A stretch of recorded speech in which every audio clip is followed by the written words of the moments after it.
Македонија мора да се пронајде во новото нормално во светот, порача денеска премиерот Христијан Мицкоски како коментар на тоа што за време на својата посета на САД беше издвоен како единствениот европски лидер кој аплаудираше на обраќањето на американскиот потпредседател Џеј Ди Венс на Михенската безбедносна конференција која европските мејнстрим лидери силно го осудија, а Русија го поздрави.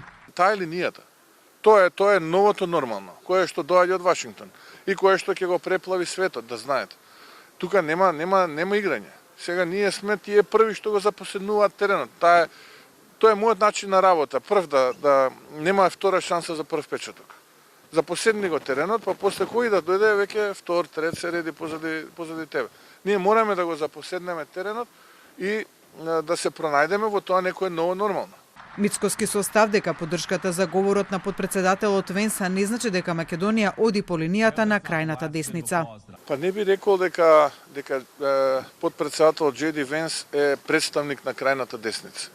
Ако тоа на некого му пречи што го кажа Џеј Ди Венс, и на мене ми пречи, што 20 години не можам на милиметар да се мрднам, не затоа што не сум добар, туку затоа што некој треба да решава прашање од 10-тиот и 11-тиот век. Сега во 21 век. И сега не треба да бегаме ни од тоа, треба си ја кажеме таа вистина. Можда не е убаво за слушање, но тоа е тоа.